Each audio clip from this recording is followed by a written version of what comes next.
लड़की बड़े स्क्रीन पर दिख रही मशहूर अभिनेत्री को देखकर अपनी दादी की बात याद करती है। दादी ने उसे बताया था कि फोटो में दिखाई देने वाली वही औरत उसकी असली माँ है। दादी के गुजर जाने के बाद वह अकेले बड़े शहर में अपनी माँ को ढूंढने निकल पड़ती है। काफी खोजबीन के बाद उसे उस स्टार अभिनेत्री का बंगला मिल जाता है। वह पूरी रात बाहर इंतजार करती है और जैसे ही अभिनेत्री बाहर निकलती है दौड़कर उसे माँ कहकर पुकारती है। वह पुरानी तस्वीर दिखाकर अपना रिश्ता साबित करने की कोशिश करती है और बताती है कि दादी अब इस दुनिया में नहीं रही, लेकिन अभिनेत्री उसकी बात मानने से इनकार कर देती है। वह तस्वीर फाड़ देती है और कहती है कि उसकी कोई बेटी नहीं है। साथ ही चेतावनी देती है कि अगर उसने मीडिया का सहारा लिया तो उस पर मानहानि का केस कर दिया जाएगा। लड़की टूट जाती है। अब न दादी रही और न माँ उसे अपनाने को तैयार है। रहने की जगह न होने के कारण उसे पार्क में रातें गुजारनी पड़ती हैं। फिर भी वह शहर छोड़ने का फैसला नहीं करती। जीविका चलाने के लिए वह एक सुपरमार्केट में नौकरी करने लगती है। एक दिन दूध की डिलीवरी करते हुए वह एक एक्टिंग कंपनी पहुंचती है। वहाँ कुछ छात्र एक्टिंग सीख रहे होते हैं। उसे अभिनय से बेहद लगाव महसूस होता है। वह चुपचाप क्लास के बाहर खड़ी होकर हर बात ध्यान से सुनती है। घर लौटकर वह आईने के सामने घंटों अभ्यास करती है। अगले दिन भी वह दूध पहुंचाने के बहाने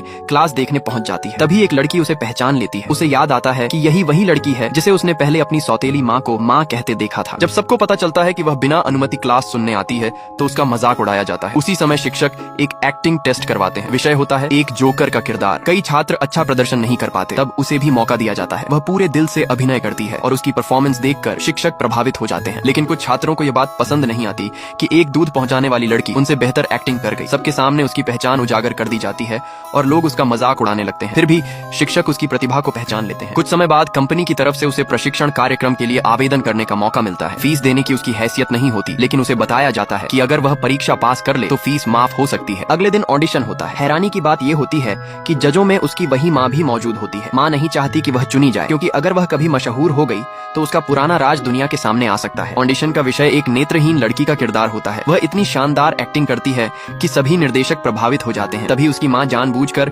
उसकी परीक्षा लेने के लिए एक कप उसकी तरफ फेंकती है। वह स्वाभाविक रूप से पीछे हट जाती है। माँ तुरंत कहती है कि एक असली नेत्रहीन लड़की ऐसा रिएक्ट नहीं कर सकती, इसलिए उसमें प्रतिभा नहीं।